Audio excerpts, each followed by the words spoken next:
And we're live. Welcome back for another episode. Mind your manners a little bit. Doc had to pull her claws in, but we're ready to get started, I think.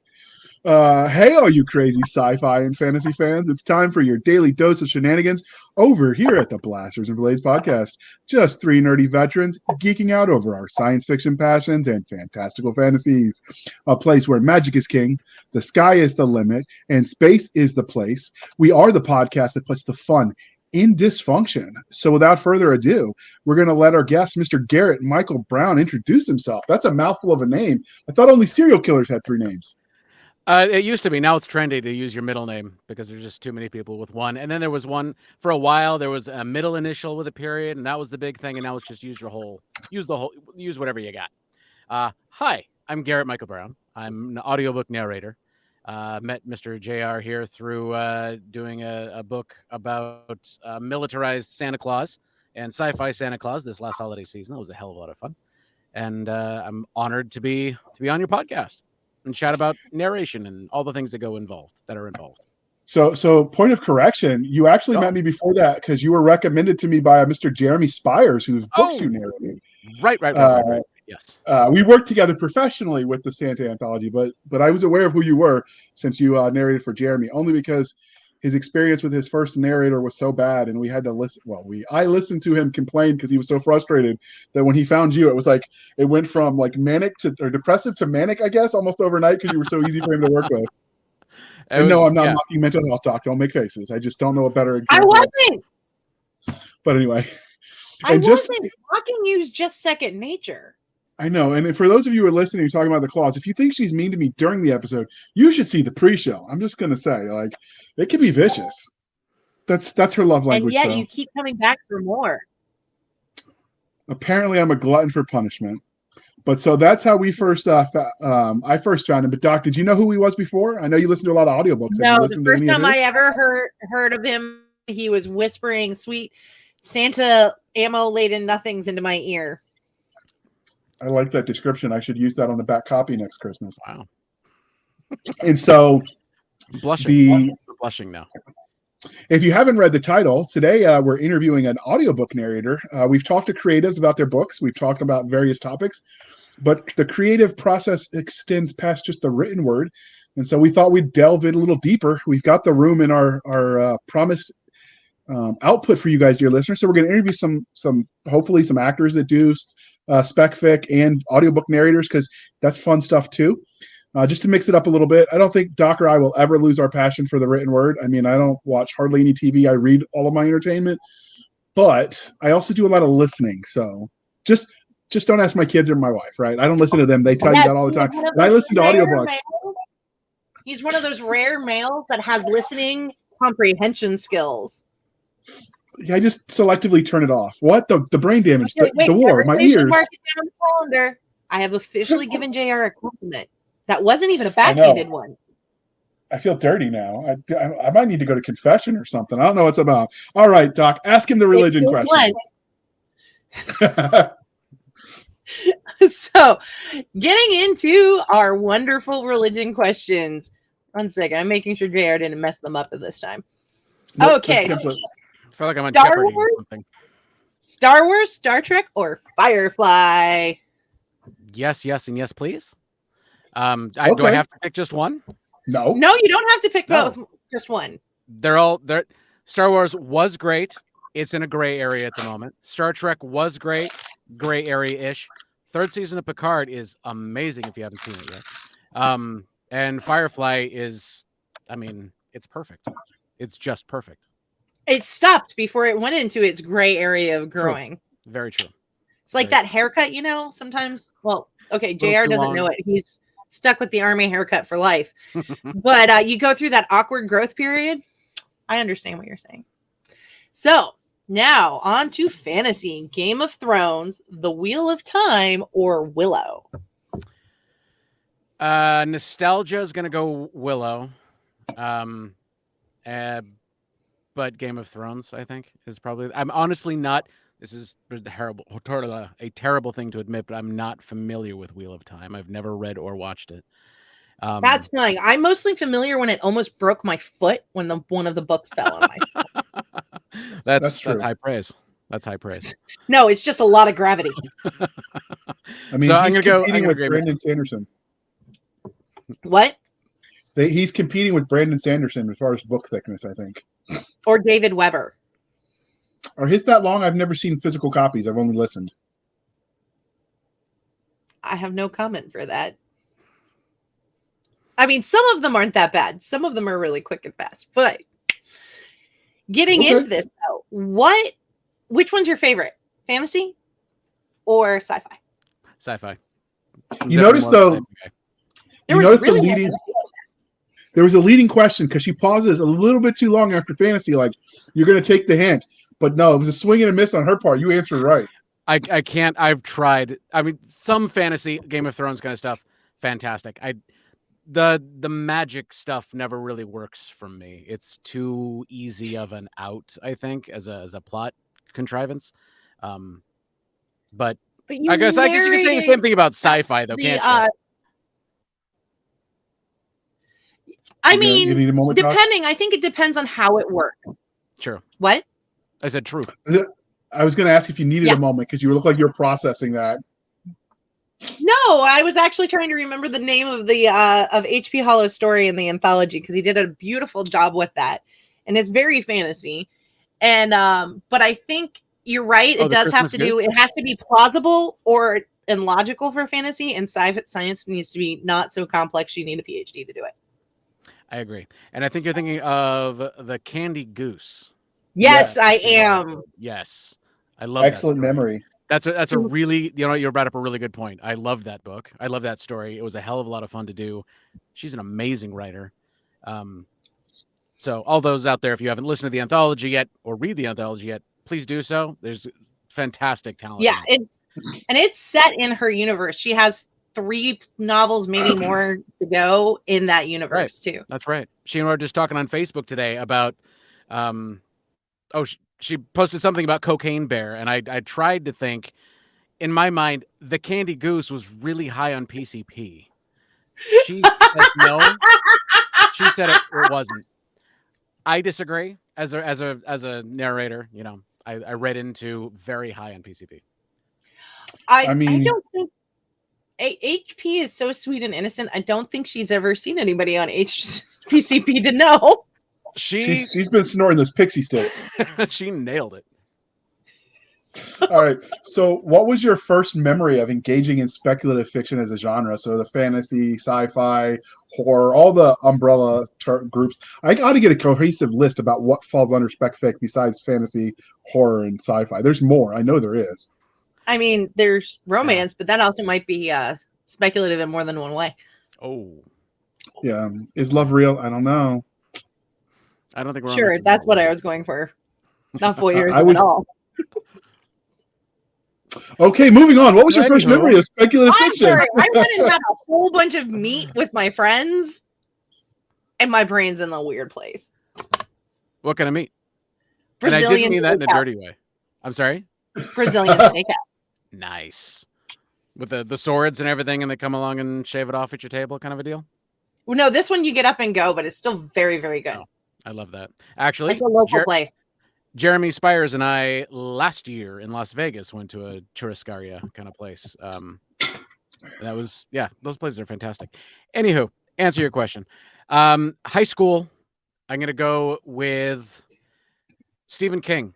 I got into all of the older Stephen King books, the Christine, Pet Sematary, Cujo, all the classic ones. And that sort of, I don't know, really spawned a thing for me. I'd actually, as far as books go, I don't remember my first sci-fi book, but of course, I'm old enough to remember seeing Star Wars, The New Hope in the theater for the first time in the late 70s, early 80s. And that, of course, like everyone else, just kind of started everything. Okay. How's that?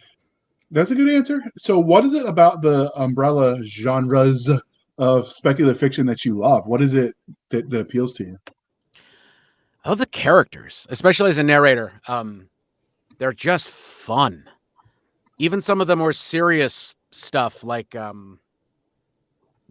The Martian and what was his next one? Not Artemis, but I don't know. Like Project Hail Mary. Sorry, Project Hail Mary that Ray Porter did. More serious, like not super crazy character driven, but there's just something about the characters that are rich, that are deep, that are also fun at the same time. I don't know if I could say that about Dune, but anyway, in most of the time for me, the characters are just so much fun. Okay. Most of the time people talk about the endless possibilities when they're the ones writing it. It makes sense for me that you as the narrator would care more about the personalities of the characters. That tracks. Yeah, that makes sense. I like it. So how does your love of speculative fiction as a genre transition into you becoming a voice actor in that space? All right, so we'll go back just a wee bit. I've wanted to be an audiobook narrator before there were audiobooks. They were still known as books on tape. I remember. And I'd sit at my parents' house when I was probably 7 or 8 with a Fisher-Price tape recorder. It was red plastic and it flipped up. And I'd read into that just to do it and then listen to it back. So I've wanted to do that. Wanted to do this forever. I just happened to get really lucky to be able to actually make it work. And then I was a theater actor for a long time and then a chef for a while and blah, blah, blah, blah, blah. And it just sort of rolled from there. And it's hard to get started with, but then like you brought up, Jeremy Spires and I kind of met on Facebook and just that lightning struck and it just all started going from there and just picked up steam. So Okay. I owe Sci-Fi a big thank you as an entree into all this. So chef to narrator, that's a huge dichotomy right there. So Do you still cook professionally as well? God, no. You hit your 40s and that stuff hurts, man. I was just thinking your voice would be sore from yelling at everyone because every chef I've met, they're yelling. There was a lot of that. There was a lot of yelling. I can still do the chef voice. My kids know. It's more the dad voice now. But no, the drill sergeant voice. Or Gordon Ramsay voice. A lot. It can sound like that a lot. Yeah. Who was nicer as a chef? You or Gordon Ramsay? Oh, me. For sure, me. Gordon Ramsay. Actually, here's the thing. The character he plays on Hell's Kitchen, and it is a character he plays in Hell's Kitchen, is not really him. In person, he's a lovely man. He's a strict chef, like all good chefs would be. But in person, from people that I've talked to that have actually met him, he's a lovely guy. Like, he's not like that. That's a character. I would think that he would be a lovely guy and that would be part character because nobody would want to work with somebody who wasn't like that. Oh yeah, you do. At least back in the 80s and 90s, you sure did. Because there's like Marco Pure White is a perfect example of it. Psycho guy. But an amazing chef, and including Gordon Ramsay, would work for him, stage with him, work for a couple of years just to learn from him, even while you're being treated like garbage. He has some really long mentorship program people. Yeah. But I will admit, I used to watch a lot of Hell's Kitchen, and the time when he gave a scholarship and a guaranteed spot to the Waffle House cook, it was early on. Oh, I missed that entirely. Yeah, he was like, okay, you're getting eliminated, but I'm going to help provide you I'm going to do a scholarship of sorts, and you're going to then come in when you're done with the training program, come and work in my restaurant. Sure. And I knew in that moment that no matter how mean he may be on the show, he was a good guy. Because you don't, and that she was a talented cook. Well, but that's the thing. You can recognize talent. And if you see actual legit talent, especially if they don't know they're talented, you grab them as fast as you can because you can mold them into whatever you want them to be. Yeah, I had the pleasure of working with somebody who had just gotten off the trail of being a drill sergeant, which that's what they call it when they're doing it. Mm-hmm. And he definitely said, it's a character. Yeah. Yeah, and it for sure is. So I will admit, though, it was really fun to watch the new guys fresh out of basic. He'd pull out that drill sergeant voice, and I swear they wet themselves every time. I have no doubt. Yeah. Well, nowadays they just give them hugs and hold their hands, so we don't have to worry about that. But I don't think I want my drill sergeant ever hugging me. I don't want them that close. So do you still cook on your own? Is it like a hobby or just for the fam? But it's fun to be able to cook for people that appreciate it and like the food and aren't going to complain about me on Yelp. So you don't feed your children then? Oh no, they just know what's good for them and eat it and don't complain. I'm kidding. My mom used to have something.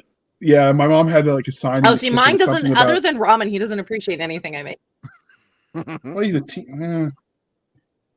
my mom used to have a sign in the kitchen. It was something about the first to complain with the next meal's cook. It was a rhyme though, but yeah, that's sort of why you learn to shut up and mind your manners. No, I like that. So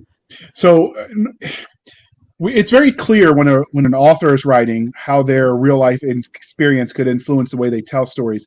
Do you think there's anything about your life to date that influences the way you narrate stories? Or the voices you pick out? Or the voices you pick out? That's a real good question, guys. My lord. Well, we're talking about chef stuff. Every now and then, little cooking things will come up, and that's fun to be able to just kind of fall back into that pattern. I'm not a military guy, an ex-military guy, though I come from a very military family. My grandfathers, both sides, my dad, and everyone. I noticed you called them militarized. I stopped. No, that's fine. I didn't mean to say that. No, it's totally legit. I think it's a glorious term. I didn't mean that in any negative way. I apologize from the bottom of my heart. My mom's an Army brat, and then I went into the Army. I'd definitely say she was militarized. Okay, got it. Or militant, depending on the day of the week. Militant, yes. It could be a very militant family. That is very true. But drawing from some of that, uncles, I mean, God, literally everybody. Yeah, everybody. Drawing from that, me being a chef and talking like I'm, like you said, a drill sergeant, that helped a lot. Otherwise, it's just, honestly, I fall more back into the acting stuff, the musical theater stuff. Because I see. Was that your major? It was, yeah, vocal performance, music theater, communications. I know another narrator, and his degree was in Shakespearean theater, so.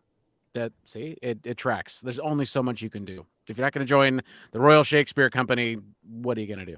So this sort of pays, but it's fun. Entertains millions and millions of geeks. Happily. Anytime. Come so, menu. Sorry. Guys. These are slightly new questions in case anybody can't tell. Do you listen to audiobooks yourself though? Constantly, yes. Yeah, I go between those and podcasts, but yeah, always have something in. So, but do you listen in the genre you narrate in? Yeah, absolutely. It helps. I'll go out occasionally into some other ones. Right now I'm listening to some nonfiction thing about the end of the world, which is a lot of fun. But yeah, no, I'll do a lot of science fiction, a lot of R.C. Bray, a lot of Ray Porter, a lot of Scott Brick. But yeah, I definitely listen to that too, for sure. So those are your favorites? Yeah, because some authors will not touch anything in their genre. Really? So why is that? They're afraid that they're going to steal ideas and get in trouble for plagiarism. Okay. Understand. But it's not something they should be afraid of. I mean, unless you're ripping whole paragraphs inspired by themes of, you're fine. But yeah, I can see I know that it's a fear though people have. They don't ever want to be accused of stealing ideas. But the ideas themselves aren't copyrighted because you can give 10 people the same outline and all 10 of them will tell you a different story. Yeah. Yeah, I can see that. I will admit. We use the same questions and I can't even do it. I did catch something last year. I was doing a series for Rick Partlow called Star Bounty, and he's a good author. I love him. And he's I'm doing something else for him in May, I think. Anyway, but he's got one of the two main characters is a robotic dog. It's a cyborg dog. It's just a robot dog. And he needed a voice. And it's like, well, I happen to be listening to a lot of Expeditionary Force.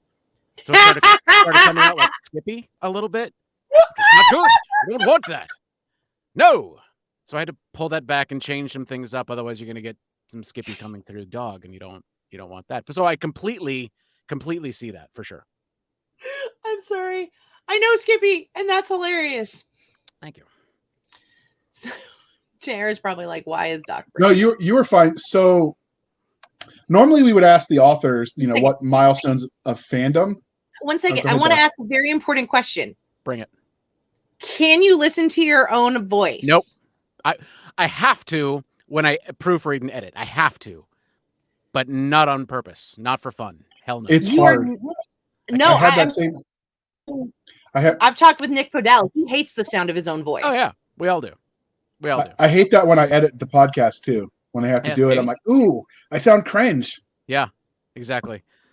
Yeah. Oh, I just thought it was because I am cringe that I didn't like my voice. It's possible, but hey, there's no accounting for taste. So, normally for authors, like seeing a cosplay, fan art, autograph request, that sort of thing are the milestones authors look for that say, I've really started to make it. What would those milestones be for a narrator? For me, there's a couple of things. One, I had today, as a matter of fact. Turns out a book I did with Audible Originals last year called No Kindness Too Soon was nominated for an Audio Award. Congratulations. Thank you very much. It was a multi-voice thing, and it was a fun little sci-fi deal, and I thought I just forgot it when it was done because it was a lot of fun and played pretty well. And then as of today, somehow it's nominated in the sci-fi category for an Audio Award. So that's a huge one. That is just a massive, massive, massive one. Frankly, one I never thought I'd get to. And otherwise, I thank you. I like to, I don't know. I think another one would just be sort of acceptance and by other narrators who've been in it for a while, which is starting to happen. Like just recognition of, oh, you're that guy. You're in the group. You're in the group now. Great. I'll take it. But as far as that, I mean, I guess probably sales numbers, but I don't really care too much about the sales numbers yet. So I don't know. That's the only answers I have for you. Oh, I guess. No, I lied. Production houses wanting to hire me. Bigger and bigger production houses wanting to hire me would be a big one. Yeah, I think that's good. I'll stay okay. So can you give us the Reader's Digest version of your body of narrated work to date? Sure. If it's sci-fi, sarcastic space adventure, I've probably done it. That's sort of my wheelhouse. So I've done a lot of sci-fi. And I've started doing some offshoot ones. I did one with Hachette, which is about, it was a autobiography about a Marine who didn't want to be a Marine anymore and pulled out, and that whole thing. I thought they were like signed their souls away and they were always Marine. Not this gentleman. He regretted it. But it was a good book. And it was a lot of fun to do. I did a thriller for a new author. I'm still sort of growing. I've been doing this for a couple of years, 3 years now. So I'm still sort of growing, and we're seeing what's coming. But right now, sci-fi seems to be. Oh, I just started this amazing series. Actually, the first to hear about it. Trilogy for Chris Porteau called War of Empire, and the first one's Legacy. And I just started recording it today, and it's unreal how good this is. It's like another level of amazing, and it's gonna blow everyone away, I think. All right. Well, all of that sounds amazing. And before we dive any deeper into the audiobook legend that is the Mr. Garrett Michael Brown, we're going to pause for a moment while we shamelessly shill for the man. And thank you, Terry, and thank you. Okay, these are two of my favorite guys. They're amazing. So we should totally roll this.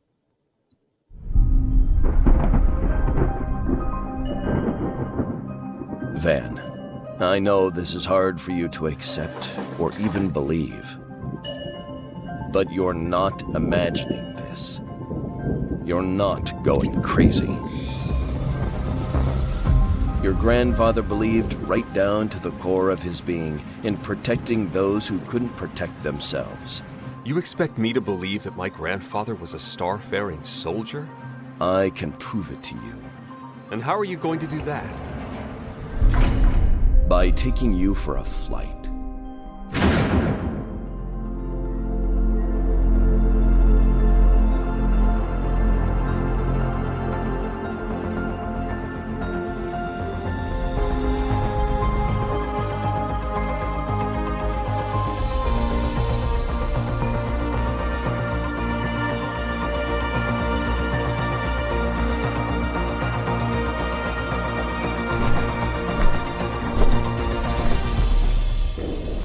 Whenever you're ready, Van.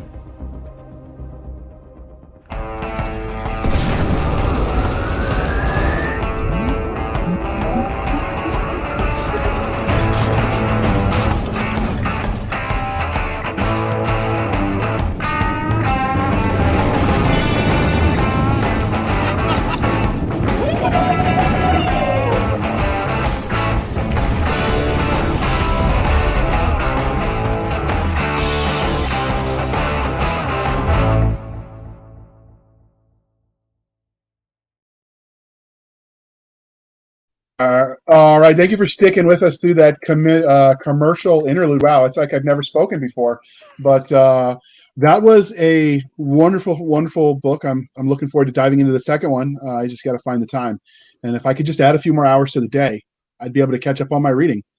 Now, before we dive into asking him all the questions about him as a narrator, I thought proof of concept would be good. So while this is a second commercial, it's one he narrated. So we thought it was appropriate. Yes, it's Christmas in March, More like an audition.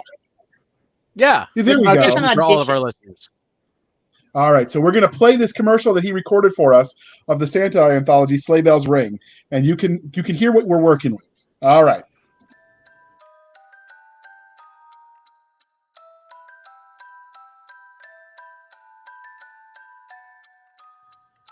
Ho, ho! Oh, hell.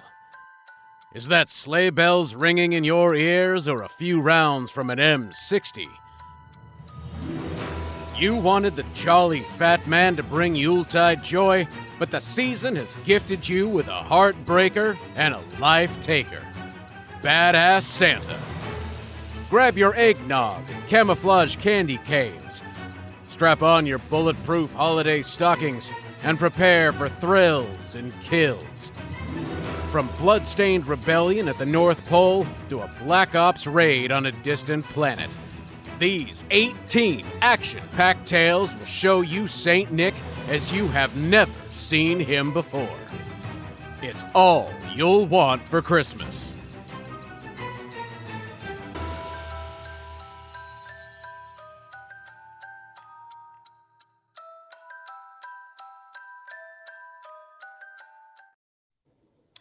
All right, I just cut the musical interlude off at the end since you've already sat through one commercial. So clearly the man has talent, and he can play.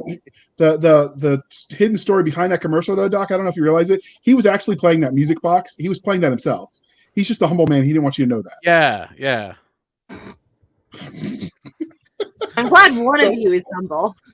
No, it's not JR. I'm like the most humble person. Everyone says so. All right, so now that you've heard what he can do when he sets his mind to it, all right, Doc, now you get to ask him some questions because this is one of the things you wanted to do. You want to talk to some narrators. Bring it. Yes. So do you have a favorite narrator? We already asked him that one. Ray Porter. I think Ray Porter is my favorite. Right. It sort of changes, but Ray Porter, it was R.C. Bray for a while, and then it's Ray Porter, and Scott Brick's just always amazing. So when you pick a narrator, if they're not your favorite, do you have any pet peeves? Like, for me, if they sound like a robot, I'm out. Yeah. I mean, they have to actually be in the story. I do have a not favorite narrator. I'm not going to say it. No, we're not gonna down. No, but in this person, he would not. It's very clear he doesn't prep things ahead of time, so it's just sort of going along, and it might as well just be an AI kind of voice going along and not really highlighting or anything like that. You can't listen. I will admit, when I started reading audiobooks, that's what I thought I was getting myself into. Yeah. I'm so glad I was wrong. Yeah, me too. So the funny thing is there's a narrator that actually voices what people think of as the AI voice. And so she started a TikTok where she would talk and then people would freak out because then it would break script because it was really her voice. And so she would interrupt her own audio AI voice with her voice and mess with people that way just for the fun of it. That's really funny. Oh, I love the honest HR. It's an audiobook narrator, and she'll read these like crazy scripts, and they're what you're really thinking in the HR meetings when you're doing the mandatory training. Honest HR, I like it. I have to check that out. Yeah. The other one that's fun with narrators is some of the voice actors that do the Warhammer games. will then they'll go in, they'll start playing, or maybe it's not Warhammer, it's just video games. They're going in and playing video games in open lobbies, and they just randomly join teams and then mock his own voice. And people are like, wait, is this really him, or is he just this good at faking? And he'd go back and forth until they guessed it right. And then he'd like give them a free something or another. But I thought that was pretty funny. That's really funny. I like it. So have you done any video games? Nah, that is funny. So working. Do you want to do video games? Yes. I want to do video games and commercials and industrial voiceovers and the whole 9 yards. Yeah. It's so a very, very competitive industry, and it's so many people doing it right now. It's hard to break in. So what do you have in the way of formal training? Do you need formal training? I don't know. That's the answer to that. I don't know if you do or not. I have formal training in acting and singing and sort of musicality and that kind of thing. As far as character voices and all that, no. I did some coaching with some acting coaches when I first started doing the narration thing, just to make sure I wasn't, making an ass out of myself. And that's kind of all I got. So when I find out the answer to that question, I'll let you know. So going kind of into that, if you have to do a different accent, how do you research that? YouTube is a wonderful service. They've got it's a whole thing on YouTube of people in different countries just saying the same list of words. So you can sort of compare back and forth. Accents is just sort of something I have done over the years, so I've picked up a decent amount of them. But YouTube's great. And there's manuals for actors and stuff that, you can download examples on what to hit and what vowels to hit what way and how to do the D's and all that. Okay. Kind of stuff. Do you have a preference in the...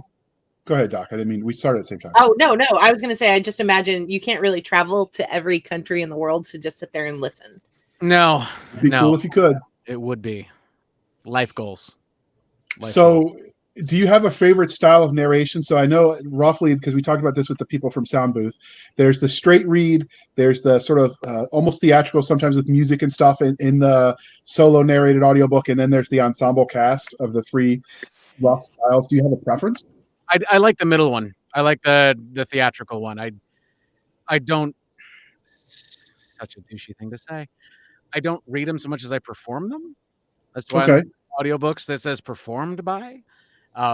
Because I really like the characterizations, and I like getting behind them and finding their backstory and all that kind of fun stuff, and why they are the way they are, and how do you make this person on a page into an actual 3-dimensional person with a history and where they came from and why their accent is the way they are. Maybe it's a little bit of Boston, it's a little bit of New York, and how do you do that kind of thing?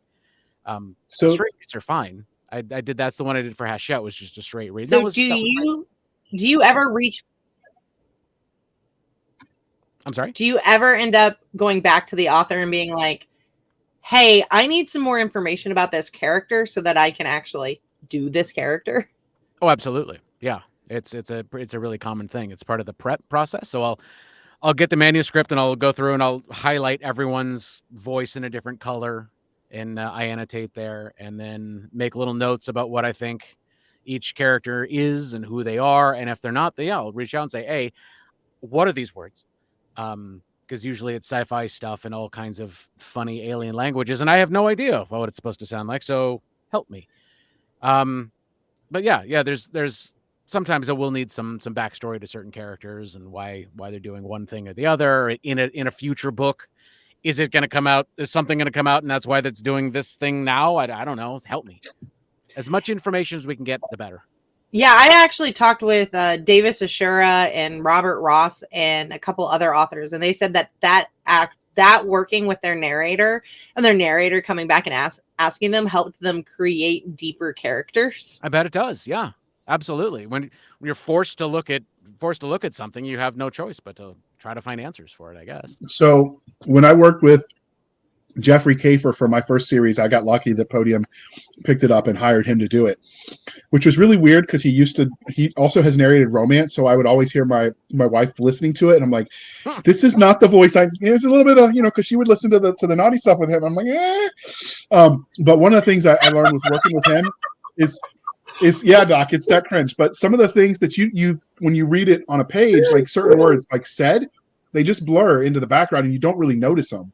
But when you hear somebody reading it to you or performing it, those words stick out. So the concept of like word echoes and how things sound when you say them out loud versus just reading it in your head, like it makes you a better writer, I think, too, when you're writing to be narrated. Yeah, I can see that. With me, it's often the overuse of pronouns. Like you'll get 3 or 4 paragraphs without a name mentioned. He said this and she said this thing. And by the end of it, you're completely confused as to who said what to whom, where. I have that problem reading books. I will literally trace back. Yeah. I absolutely have to do that too. Yeah. Change colors. So, yeah. Have you ever gotten it wrong because of that? Where you're like, oh, this is Bob speaking and it was Jeremy and you got it wrong? Absolutely. And you had to go fix the accent or something? Absolutely. Fix the character voice. Yeah. I once, this is the worst one that happened so far. The little thriller I mentioned before. It was a really, really fun little book, but apparently I had the age of the female lead wrong. He wanted her older and I was doing too young. So I had to go back and re-record all of her lines in the entire book because it was on me to ask and make sure I had all the information, and I didn't. So the audio editing on that alone would drive you bonkers. Yes. You have my sympathy. Yes, it did. Thank you. Yeah, but it was worth it, and it turned out to be a fun little book. But okay, well, that's one of the things you learn as you go. Oh, so absolutely. You've mentioned that you have. Go ahead, Doc. Just important question here. Do you have a favorite genre to narrate?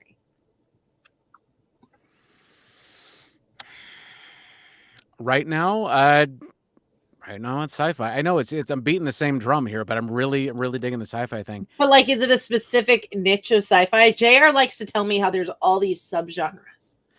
I really love sarcastic, fun, adventurous space operas. Perfect case in point, book series I did last year called Interstellar Gunrunner by James Wolanick. Probably my favorite thing that I've done. It's just the most fun, outrageous, great characters, adventure filled. It's just so much fun, and it's very snarky and it's very sarcastic. So do you like these and those particularly because that's your favorite thing to read? Like, do these mimic? Like, I watch very different TV than I read. Right. That's a good question. Actually, I haven't really made that distinction. I do listen to some kind of snarky sci-fi stuff like Expeditionary Force. But I also listen to a lot of other stuff. Like I just finished Shogun by James Clavell, and like I said, I'm listening to a nonfiction thing right now.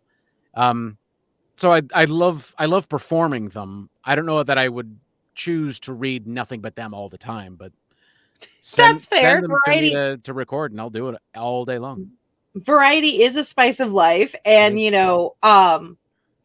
but I imagine other than authors and editors, you probably get more into a book than anybody other than a diehard fan. I would. That's a really good way of putting it. I have literally cried like recording a book because of stuff that happened or when it ended, and you feel that loss, like that book, that really cathartic moment. Yeah. It's like, oh, this happened, and it's I can't, and you just take a break and come back to it later. But it's you just sort of become one. You achieve oneness with the book, I guess. So do you ever do multiple projects at once, or do you have to do one at a time so that way you keep the voices and stuff? I have to do one at a time. I'm always prepping one and recording one. So while I'm prepping, I'm recording one. I'm prepping the one that's going to come next, and it just kind of keeps rolling after that. Okay. Are there any genre? Yeah, I could see that getting confusing. Are there any genres you won't do? Not yet. I'm sure there will be one, but as of now, no. I haven't been asked to do romance yet, so we'll see what happens when that comes up. I really think that you should do Eddie Sky's books. I am not familiar. I'm so sorry. Eddie Sky. Titan's Mange. Okay. You should definitely do Eddie Sky's books. I would pay for that. Eddie Sky. Is that the lit RPG erotica stuff that's out there? It's not lit RPG. It's just erotica. It's just a boy. Well, I'll do a little 5-minute snippet and send it to you. You can tell me what you think. How's that? Oh, there you go. Just I'm going to reach out and tell Eddie Sky that you have to do it. Please do. Send it So, on. what does preparing for an audiobook look like, and is any one genre harder than another? Well, the hard part would be if you have a lot of different characters with a ton of different accents, and it's all very complicated and complex, and you have to jump back and forth between 3 or 4. Like an God, this book I had to do an Australian or New Zealand accent and a Boston accent, and then a Southern accent, and it just keeps going back and forth, and that can get really out of hand very quickly. I will admit, I think as a narrator and as a listener, it's very important that the narrator have that distinctive voice per character, so that you know who you're listening to. Absolutely. But I'm blown away by narrators like Scott Brick, for example, who doesn't really. He doesn't do a specific character voice to everything that's sort of outlandish. It's his voice, but you can tell the difference between them all somehow. Or oh my God, the Expanse novels. Yes, should bash my head against the wall right now because I can't remember the name of the narrator. Jeffrey Mace. He does that. It's like there'll be a general female voice and there'll be a general male voice, but you can always tell who's who, and I have no idea why, because they all sound the same, but you still know how. That is some sort of godlike talent I wish I had. Maybe I'll learn. I don't know how you do that, but he does it, and it's just unreal. Nick Podell does a really good job with it, but he does a very good job of female voices. Yeah. It's a disturbingly good job of female voices. So are there any books that you look at and like, no, this really needs a female narrator when you get them, or will you take those too?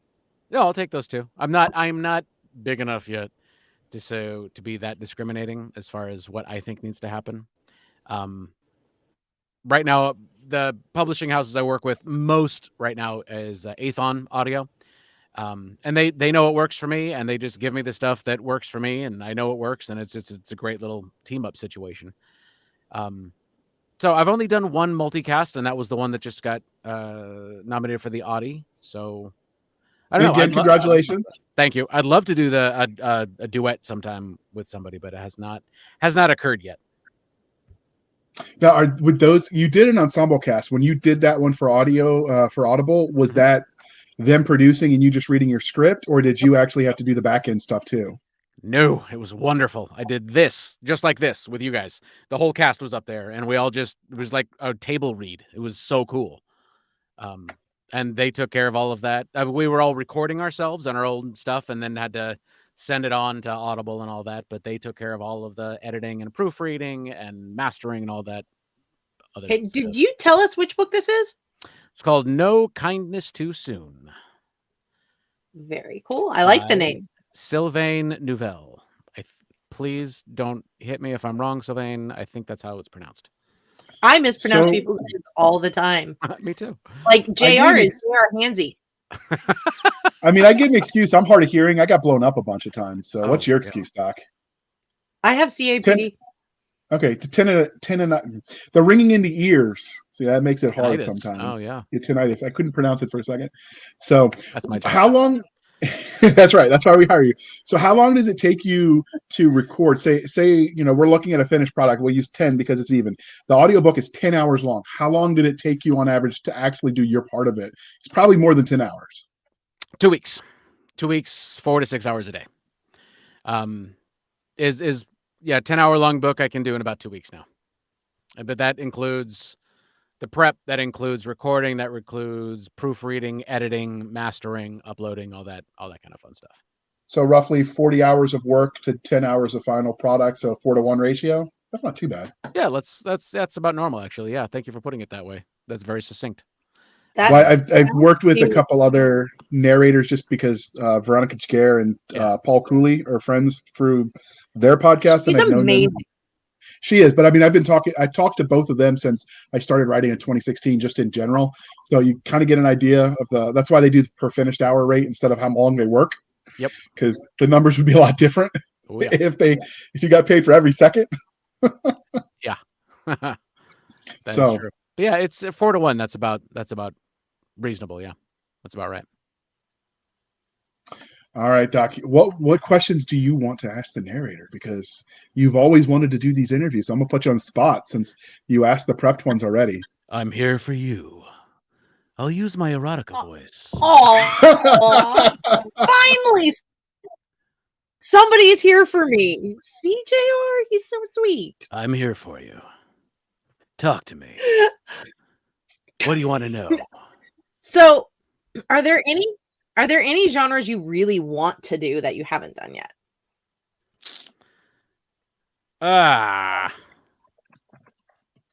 Not really. You know- Not really. I've done some really fun World War II stuff for Craig DeLuey. That's what I really wanted to do, and I did it. And it's Most so people good. don't put World War II and fun together. For the I know, record. but oh my god, it's so much fun to do. I did this series for him called Armor. That was the first thing I did for him, and it was a 5-book series about a tank crew in World War II that goes from North Africa all the way through the end of the war in Germany. It was so fun. How in depth did they get into the way they spoke? Because the way they would have spoken back then and the way we think now would not. It would have been different. He got very into it. Are you familiar with Craig DeLuey by any chance? I am. For the children and all that. I'll send you a code if I still have one because I think you'll love it. I just did another one for him called Strike about carrier-based stuff in World War II. And it was Battle of Midway. It was so fun. He researches his books very, very diligently and knows all the technical aspects of all the different tanks and all the different planes and all the different submarines. Like he did the Crash Dive series that R.C. Bray narrated for him. It's just so good. And there's a lot of tankers that will listen to this stuff and like put reviews up like, yep, that was right. And we got World War II tank aficionados and they're just like, yep, that's right. And you missed this little thing here, but otherwise, yeah, that's right. But it was a lot of fun.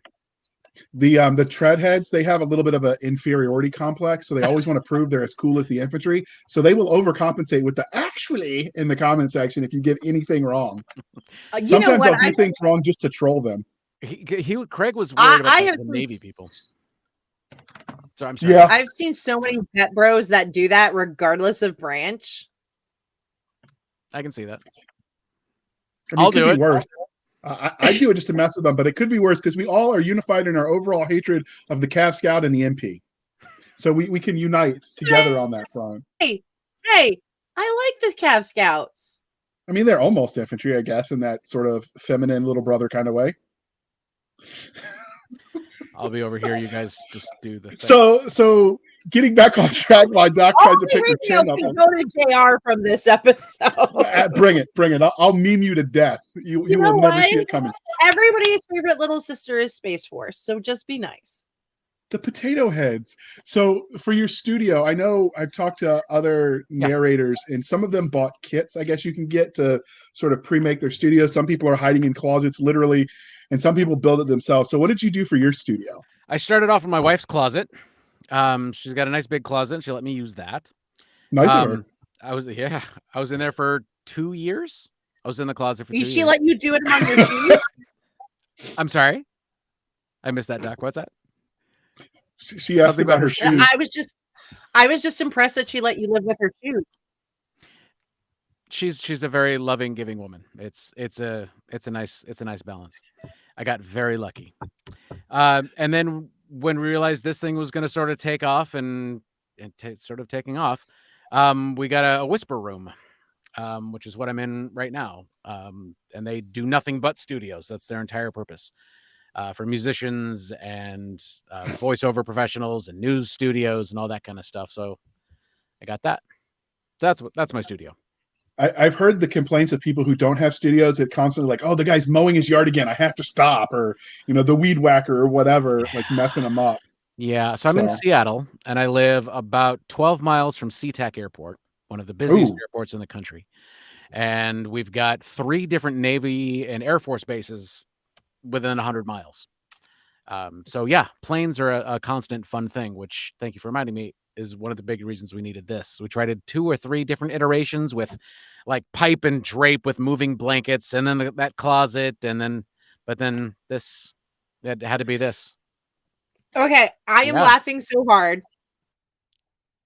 because I served at Fort Bliss on Biggs Army Airfield, and our sergeant major got so freaking fed up because it shares a fence line with the El Paso airport, as well as being an airfield, that he started scheduling formations around the plane flights because he was so sick and tired of it. I can see that.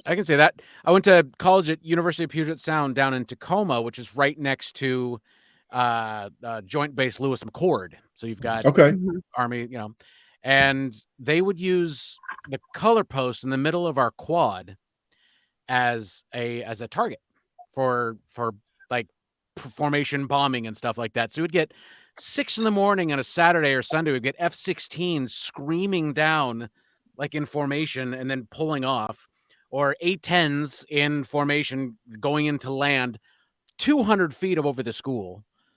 Tasing the civilians, huh? Oh my God, yeah. I got real good at impersonating, though. I mean, it was, like I said, coming from a military family, I was in heaven. I loved every second of it. So how big is your studio? Like when you measure it, how much space do you have to make it work? Mine is 6 by 3. Oh, so you went for the smallest viable size. You don't get claustrophobic in there? They have smaller. Wow. They have like step in 2x2s and stand up the whole time. Or I think I could have gotten like a 4x4 and make that work, but this made more sense. So it's 4x6, I think. That would feel like a coffin at a certain point. It's better than a closet. Well, we're glad you came out of the closet. Me too. I feel good about myself. I feel comfortable with who I am. So, and no one has to hide in the closet. No one needs to hide in the closet ever. You just let your freak flag fly, man. Do what you got to do. Absolutely. So, what was the very first thing you recorded? It doesn't have to be your very first professional work, but what was the Doc, we're going to try to pretend we're professionals here. We've done this before. Deep breaths. What was your very first recording? Again? Garrett, so what was your first recorded story that you narrated? And it doesn't have to be one you sold. Oh, no. The first narrated story that I ever did, sort of talked about already. It was The Old Woman Who Ate a Spider, and it was into my Fisher-Price tape recorder when I was like 7 years old. There was an old woman who, God, how does that go? She ate a spider. There was an old woman who lived in a shoe. Yeah, but there was another old woman who ate a spider, and I don't remember how. I have no idea what you're talking about. Do you still have that cassette? Like you could, I wish. Oh my God, I wish I did. No, I don't. Release that for posterity. I guess that's the equivalent of an author releasing the first thing they ever wrote. Yeah, probably. No, I did some industrials 20-something years ago, just for like, you're working in a factory and this is what this person does. Actually, it was for an automated external defibrillator by Medtronic, and this is how you use it. That was the first thing I recorded, even sort of professionally. Yeah. So we've talked about things mostly because a look at the life of. So we do have some authors that listen to us. Are there anything you wish they did or they knew about the narration process before they hired somebody? Honestly, it's sort of what we've touched on already. Give your narrator as much information as you think, more than you think they need, because we'll use every scrap of it. So yeah, give them everything they need. Edit as well as you possibly can. Have somebody else edit it for you. Just edit the hell out of it. Because there's nothing worse than going along and you're really working and I'm doing this thing and I've got this character voice. And then there's this massive shift, or it's like a word's repeated 3 times, or there's something doesn't work. It's just, poor editing can just take a narrator out of what they're doing so fast. And that's not what you're paying us for. I'm sorry, go ahead. So what is your least favorite word to say? My least favorite word to say. The one I get screwed up on more than anything else is soldiers and shoulders. Every time.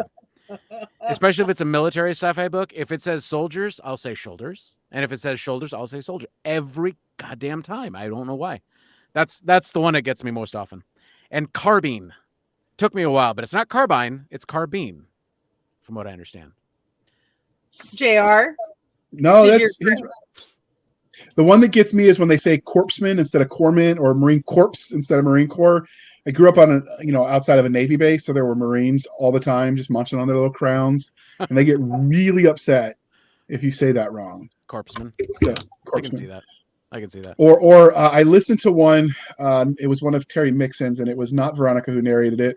Instead of route, like a military route, as in they got their butts kicked, she said root. Oh yeah. Like, so I guess they're tripping over the trees and the foliage. That was a funny one. And they mispronounced adjutant. I don't remember how she said it, but adjutant's an actual official military position in a military unit. It's an older word, she said adjutant was what it was. And I'm just like, ooh, no. And the military words no one knows. And it's ones you don't even think to write down that you would need to give a narrator, because you know the words. So why would you need to tell them common words? And you realize how much each individual profession has their own lingo that people outside of it might not know. I screwed up materiel by calling it material. That didn't go over well. Yeah. Most people wouldn't have caught that, though. Craig DeLuey did. That son of a gun. He did. So there is I watch YouTube videos on using my air fryer better because I'm teaching myself to cook, and there's this one lady, very Southern, speaks very slow. So I listen to her on like 2x speed, and then it just sounds like she's talking normal. And I realize it's kind of hypocritical. I talk fast. Having said that, are you offended when you hear people like, "Oh, I listen to this audiobook at 1.5 speed"? Does that bug you? No, not at all. People know what works for them and works for their brain patterns, and as long as they're getting the information and enjoying it, they can listen to it at fast forward. I don't care, as long as they enjoy what I'm doing. I've heard some narrators get upset about that. Like, no, you don't tell your narrator that. So I mean, it's once we're done recording and send it in or upload it or wherever, we're done. That's it. Like, we step out of it. It's not ours anymore. I'm very proud of what I do, and we're all very proud of what we do, and we hope you enjoy it, but you enjoy it in the way that's going to make you the most enjoyment or get the most enjoyment out of it. I don't care. So what are your Crisco and roll around on the floor and listen? Great. Knock yourself out. Do it at 15 times speed. Knock yourself out. Now you're cooking with Crisco. So back in the what are your I'm Southern. I love Crisco. Nice. So what are your thoughts about picking up a series midstream? So like, if for whatever reason, you pick up at book 4 and you start narrating a series, does that bug you? Do you have to go back and listen to the first 3? Like, how does that work for you? I haven't done that. I'm in the middle of a 12-book series that the original narrator didn't work out after getting through 3 of them. So I'm going back and have to redo those 3 and then move on. So I've redone books that other narrators have done, but I haven't come into a series that's halfway done and then now it's mine. So did you listen to the first 3 before you started them? Absolutely not. No. I actually get that, because you don't want to mimic it. You want it to be different. My take is my take and his take is his take, and that's great. He would have had to if he was picking up mid-series, because he wants to get the pronunciations of names and stuff right, I imagine. That I would have done, yeah, because there's going to be a narrative flow to the whole thing. And the narrator would have spoken a certain way. He would have said certain characters in certain ways. I mean, I'm a huge audiobook fan. I was listening to audiobooks long before I ever recorded them. And, sometimes authors or narrators do change, and that bugs the hell out of me, because it doesn't work. I've seen one story series, and I cannot remember it, where it worked really well, but I think the author also changed perspective too during that would help. And so the author would be helpful. Yeah, I think if I recall correctly, like the author actually changed who the main character narrating it was, so it worked. That would help. So this is back to you as a consumer of products, because you mentioned you listen to audiobooks as well. So when I listen to certain, like when I hear Luke Daniels, in my head, I always go back to the Ember Wars by Richard Fox, because he narrated that whole universe. Right. So Like, do you ever worry, like when you listen to someone, and if you heard like Luke Daniels, I don't know if he's the voice of the Ember Wars for you, for example, and then you listen to him in something else, does that ever be like, no, it's the wrong franchise? What are you doing? Like, No. do you ever get that? No, I don't think so. Not for me anyway, because I know, you can't just do one franchise and make any kind of living on this. Yeah, but I have like 3 friends who have Nick Podell books, and I cannot listen to the 3 different books back to back. Why? Do we have it? No, I don't know. Yeah, Doc, you're here. He asked why you can't listen to the back. It's weird because I start thinking that, okay, because if I listen to Robert Ross' Nick Podell book, and then I listen to Dave Ashura's Nick Podell book, and then Luke Kameklo's Nick Podell book, I start to get the characters confused. I can see that. And I can start, and I'm like, because Nick has a distinctive, like, young female voice, and I mean, they are subtly different, but it's like, is that character just, and she's having a bad day, or am I listening to a different series? So I will literally, like, what he had a month where the new book and 3 different series that he narrates that I read all came out, and normally I would just binge them, but I actually had to, like, take a break, read a different book, take a break. Yeah, no, I can definitely see that. I can see, like, getting exhaustion from one narrator. Like, I love R.C. Bray. I can't do more than 1 or 2 books of his in a row. It's just, I don't know. Yeah, I can see it just sort of becomes muddled. You sort of forget. So have you gone to any conventions yet, though? No. Not yet. You have to come. What? You went to 20 books with Jeremy, right? Oh, that convention. Yes, that kind of convention. Yes, I've been to 20 books twice. No, like a fun fandom convention.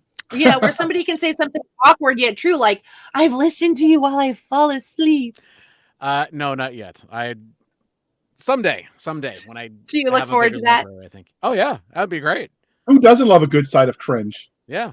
Please tell me how you sleep, listening to me. Do I influence your dreams? Talk to me. Who does your audiobook, like, post-production? Are you doing that yourself, or do you have help? You do it yourself?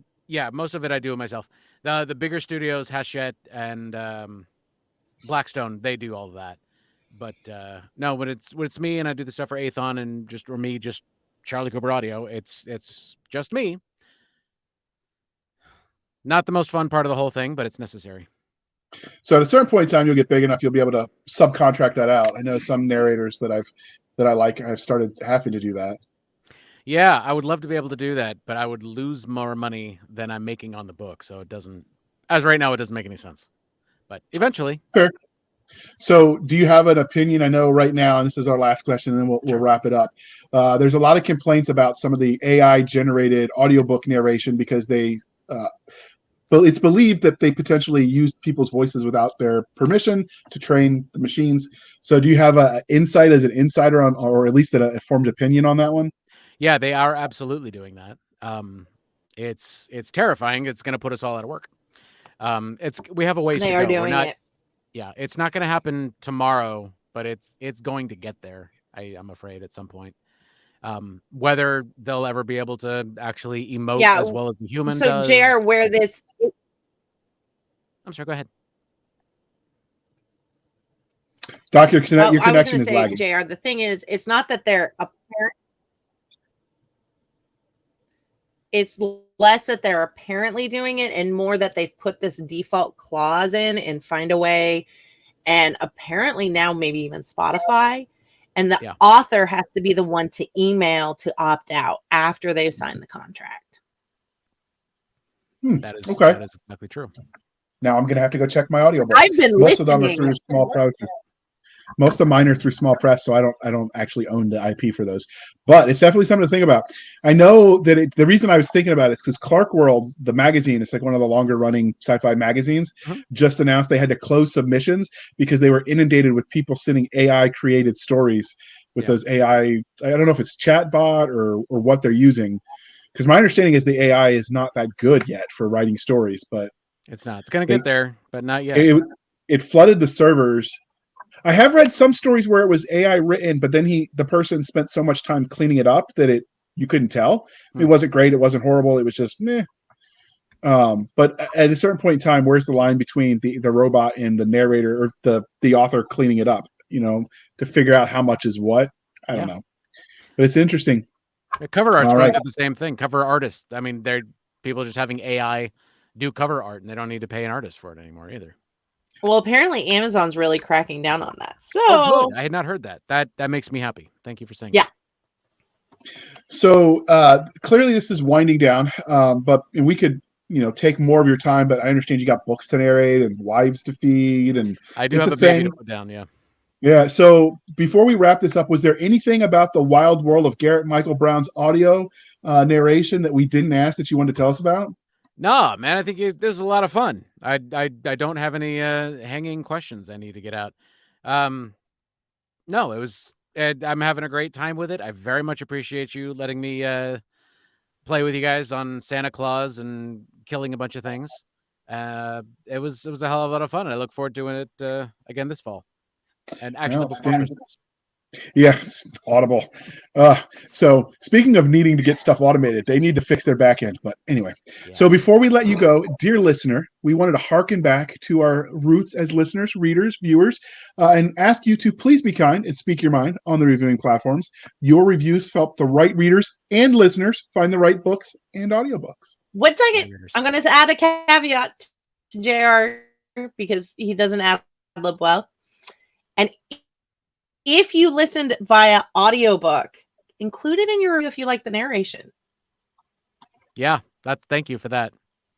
Did you hear me, JR? Did it lag? Yeah, I heard you. The if you review it on Audible, when I do reviews, I always like to say if I do them on audio. Yeah, if you do it on Audible. But like when I do a book review for an audiobook on TikTok, I say whether or not I like the narrator, and I try to remember to say who the narrator was. Yeah, I do that when I write my reviews. It is. And that lets us know that we're doing a good job, or if not, what we need to improve on. Yeah, but I don't think Goodreads has a specific spot, is why I'm adding it. Fair. I don't think you can on BookBub specifically either. So, Garrett Michael Brown, I say your full name so they know how to look for you, but can you tell listeners and viewers how they can find you? And it'll be in the show notes as usual. Sure. I have my own little website. Garrett, it's Charlie Cooper Audio. It's confusing. CharlieCooperAudio.com. That's the name of my little publishing studio. I've got Facebook. You can look me up, Garrett Michael Brown there, or Charlie Cooper Audio on Facebook as well. Instagram, Garrett Michael Brown 555, or Charlie Cooper Audio on Instagram.